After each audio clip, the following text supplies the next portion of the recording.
My father wore a flannel shirt to the most expensive restaurant in the city. He did it on purpose. I knew because he owns 3 closets full of suits he never wears. He drives a 2006 Toyota with a cracked mirror. He grows tomatoes on weekends. And he has spent 22 years making sure nobody in a room like Aldridge's would ever look at him and see what he actually is. That night, my husband's father slid an envelope across the table. 2 minutes later, he understood his mistake. Before we continue, please subscribe to the channel and let us know in the comments where you are listening from. My name is Lacy. My father is Frank Colton, founder and sole owner of Colton Marsh Industries, manufacturing and logistics.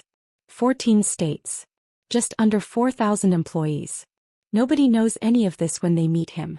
That is not an accident. My father built his invisibility the same way he built his company. Deliberately. Over 22 years of flannel shirts and cracked mirrors and a Casio watch he wears because it tells time and doesn't need charging.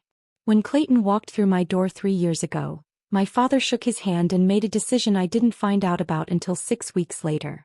"Dad," I said when he finally told me, "this is the plot of a soap opera." He looked at me over his coffee mug. I prefer to think of it as strategic family planning. That was my first warning that dinner at Aldridge's would not be simple. The first time I heard the name Victor Marsh, I was 14 years old.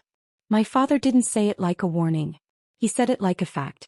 Some men don't steal money, Lacy. They steal time, trust, futures. 6 months before that dinner, he showed me documents he had spent half a year collecting. Bank transfers. Client shifts. Numbers that didn't lie. Victor Marsh hadn't just been his partner. He had been his foundation, and then started removing pieces of it. Quietly. Carefully. Until there was almost nothing left. My father didn't go to the police. He gave him a choice. Disappear, or be erased properly. Victor chose to disappear. For 20 years that story stayed buried. Until my husband's father said his name at that table. Victor Marsh. Suddenly, I understood. This dinner was never about us. It was about a story someone had been telling wrong for 20 years. My father doesn't react.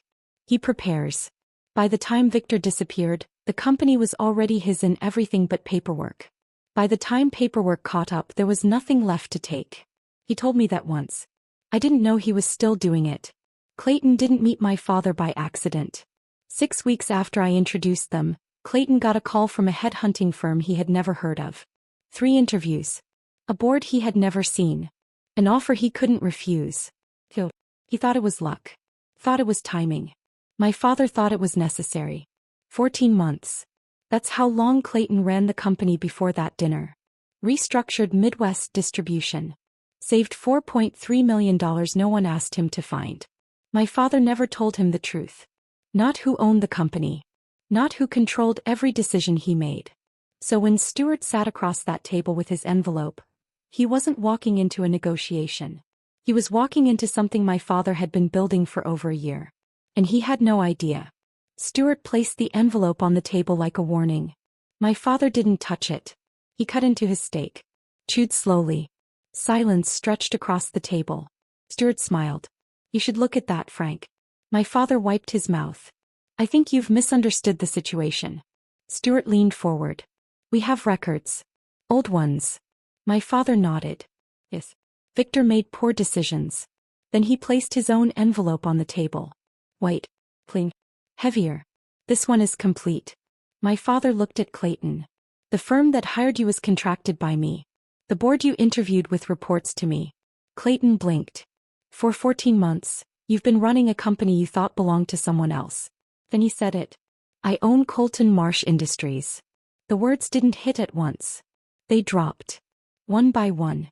Clayton changed. Like something inside him had just been rewritten. No one spoke. Then Clayton exhaled. "You."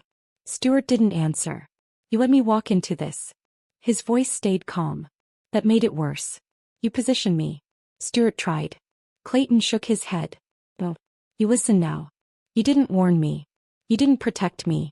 That was the first time I saw him look at his father like that. "You positioned me." My father said nothing. He just watched. Then Clayton turned.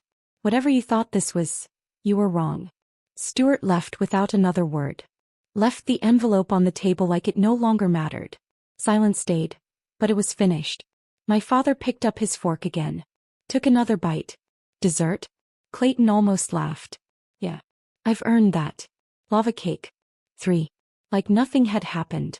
Like everything had already been decided long before we sat down. Later that night my phone buzzed. Clayton. I told your dad everything. Then another message came. He said to tell you. The flannel built your inheritance. I sat in the dark and smiled. Some people build power to prove something. My father built it to protect something. There is a difference.